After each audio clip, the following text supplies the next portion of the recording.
con Magda Bastida. México se ha convertido en uno de los países con mayor incremento de la violencia a nivel global, y es que sabemos que esta guerra frontal contra el narcotráfico, que inició en el sexenio de Felipe Calderón, posteriormente con Enrique Peña Nieto, sumado a la política de abrazos no balazos de Andrés Manuel López Obrador, han dejado miles de personas asesinadas. Estamos hablando de cerca de 60,000 tan solo en 2 años de sexenio, una cifra a la que se suma también la terrible impunidad, y es que hay que mencionarlo, 9 de cada 10 asesinatos no tienen consecuencia, permanecen en eso, en la impunidad.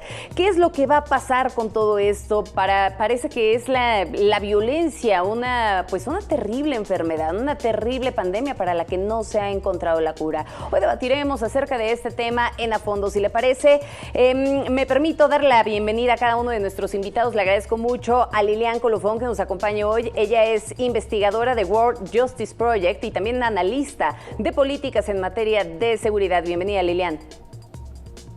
Gracias, Magda. Buenas tardes.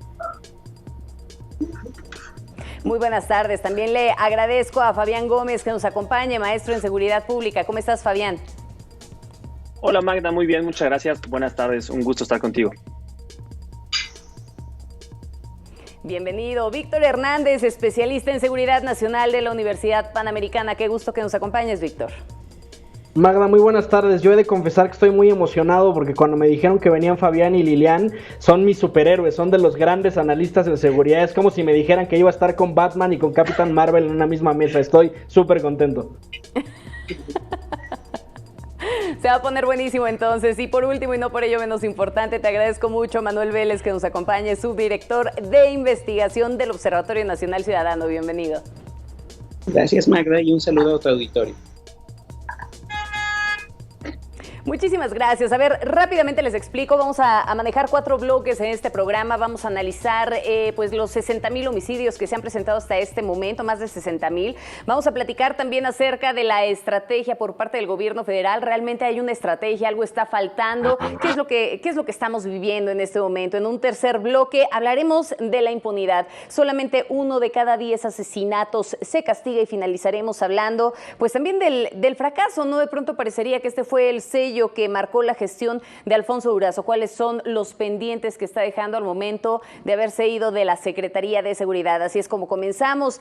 Desde hace varios años sabemos que el mundo habla de que en México creció la violencia, y si me lo permiten hago rápidamente un recuento, porque en los primeros 22 meses de gobierno Felipe Calderón tuvo 19,571 homicidios. Enrique Peña Nieto tuvo 30,321, pero en lo que va de la presente administración van 60,330. ¿Cuál es la verdad detrás de los homicidios en México? Yo quisiera empezar, Magda, poniendo en perspectiva las cifras que nos presentas. No hay que olvidar que desde 2016, todos los años de forma consecutiva, México ha roto su récord de homicidios. El año pasado, que tuvimos más de 36,000 homicidios, alcanzamos cifras de violencia que no se habían visto en México desde la década de los 60, y colectivamente 2018 y 2019 han sido los años más violentos de la historia moderna de México. Esto no debe sorprendernos, porque a la misma estrategia lo que podemos esperar son los mismos resultados. En la medida en que los militares sean los protagonistas de la seguridad pública, en la medida en que se quiera aplicar una única solución unitaria desde la federación a todos los problemas de seguridad del país, en la medida en que las policías locales sigan abandonadas y sin facultades plenas de investigación, este problema se nos va a seguir perpetuando sexenio tras sexenio. Ahora, sí quisiera hacer una acotación sobre las cifras que mencionabas al principio, comparando los homicidios durante los primeros 2 años de gobierno de cada presidente, porque esa estadística puede ser un poco engañosa. Es cierto, y pareciera que Calderón es el consentido de esta estadística, porque es el que tiene menos homicidios al inicio de su gobierno. Pero hay que recordar que Calderón, y es el que inicia el proceso de militarización de la seguridad pública, y es precisamente la guerra de Calderón la que dejó entidades como Chihuahua, por poner un ejemplo, con tasas de homicidios superiores a los 100 homicidios por cada 100,000 habitantes, en esta época de horror, justo al final del sexenio del presidente Calderón. Fíjate, el segundo consentido, y lo vemos aquí en pantalla, es Enrique Peña Nieto, porque claro, también tiene menos homicidios que López Obrador al inicio de su sexenio. Y esto hay que recordarlo, sí, los homicidios en la administración de Peña bajaron durante la primera mitad del sexenio, pero si tú comparas el número total de homicidios de los sexenios de Peña y de Calderón son cifras prácticamente idénticas, con una diferencia de 2 o 3 mil homicidios. Es decir, fueron igual de malos en términos de violencia los gobiernos de Calderón y de Peña. El gobierno de López Obrador, ya con esto cierro, no es el que crea este clima de inseguridad, pero de lo que sí es responsable la Cuarta Transformación es de perpetuarlo, porque ha repetido y en muchas ocasiones exacerbado los errores del pasado. Es un gobierno que no se ha tomado en serio la reforma policial, que ha proseguido con el desmantelamiento de las policías locales con acciones como la desaparición del Fortaseg y que ha militarizado la seguridad y la vida política del país a extremos que ni siquiera Calderón se atrevió en su momento.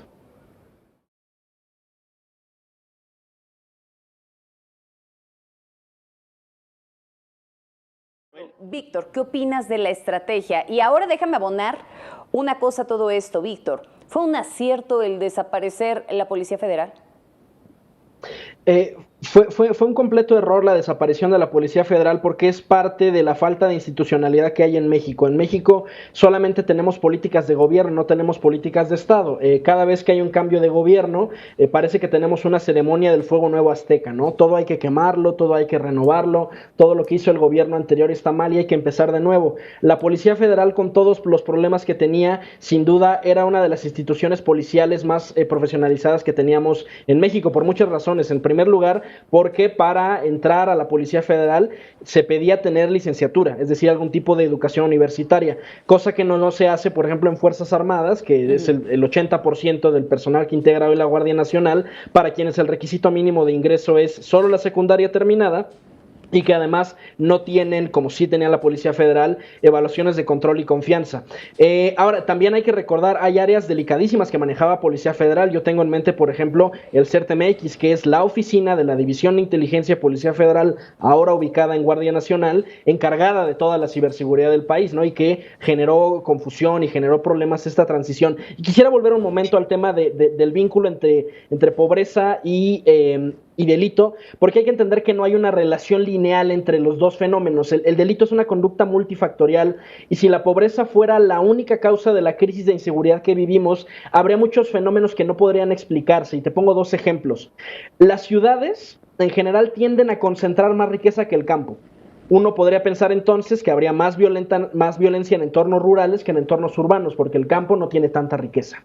Y muy por el contrario, la tendencia en todo el mundo a partir del siglo XX es que la violencia migró de los entornos rurales a los entornos urbanos, y esto es muy claro en México.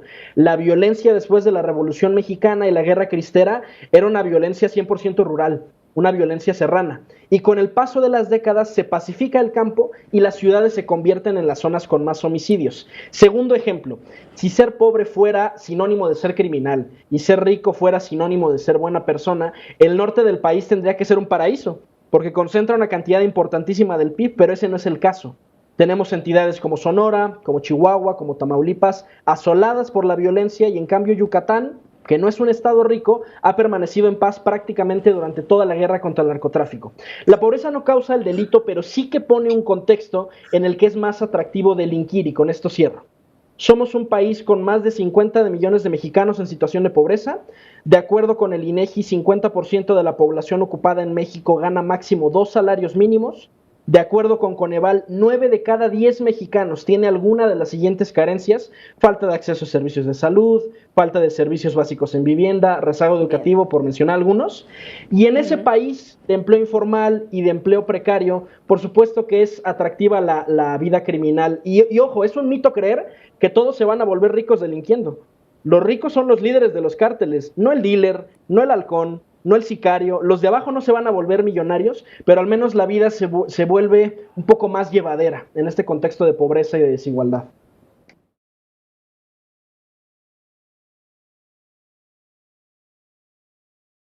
Bien, Fabián. Entonces tenemos una dependencia excesiva del gobierno federal. Víctor, ¿qué opinas? Yo quisiera profundizar en lo que nos compartía Lilian. México tiene un modelo de investigación del delito muy extraño y quiero comparar lo que pasa en Estados Unidos versus lo que pasa en México.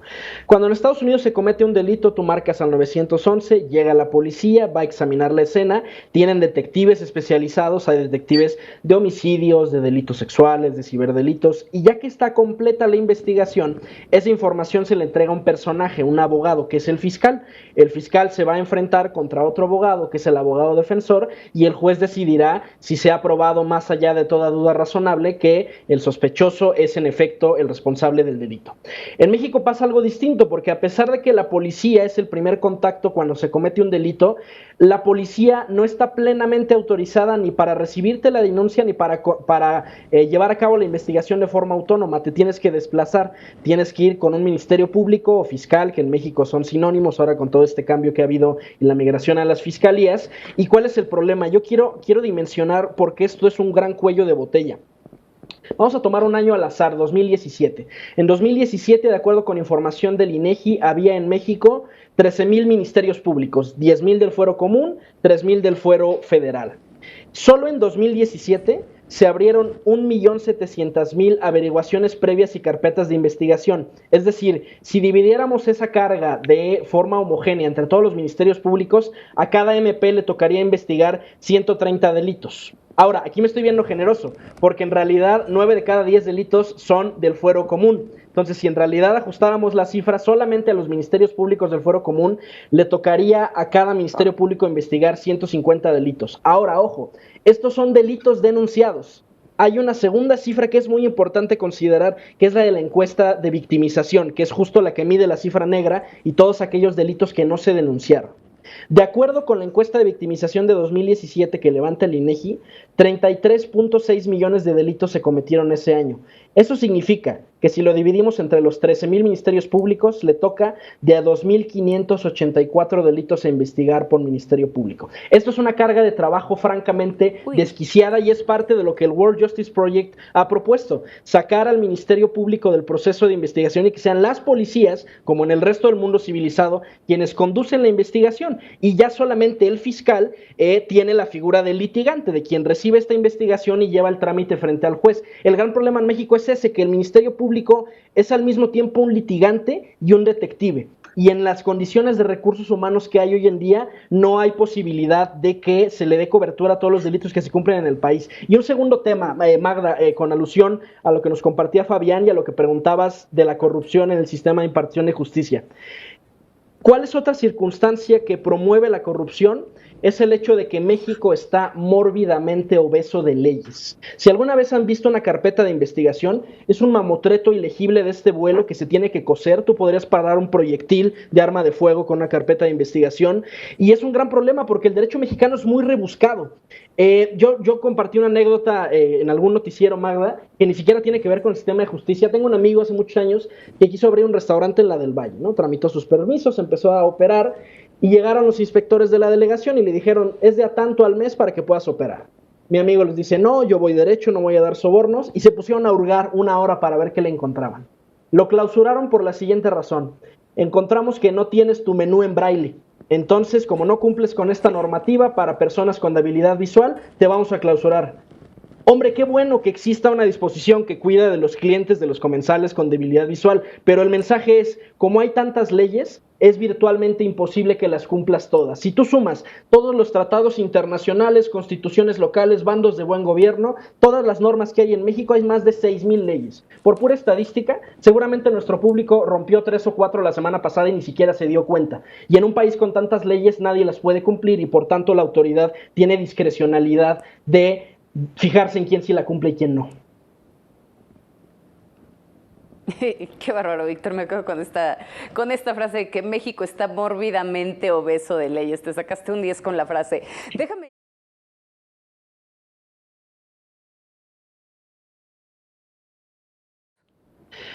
Magda, la realidad es que nadie esperaba nada de Alfonso Durazo, porque él sabe de seguridad pública lo que yo sé de macramé. Es un personaje que se prestó a la simulación, que quiso pretender que la Guardia Nacional ya era una institución consolidada cuando no es otra cosa que el ejército mexicano disfrazado de policía. Es un personaje además que se quiso colgar una medalla que no es suya. Hay muchos delitos que bajaron durante la pandemia, pero no por el éxito de la Guardia Nacional, sino porque la gente no está en la calle para que la secuestren, para que la extorsionen, para que la asalten. Yo de todo corazón deseo que nuestro próximo secretario de Seguridad sea Lilian, sea Fabián, sea Manuel, no un improvisado como Alfonso Durazo. Muchísimas gracias, Víctor.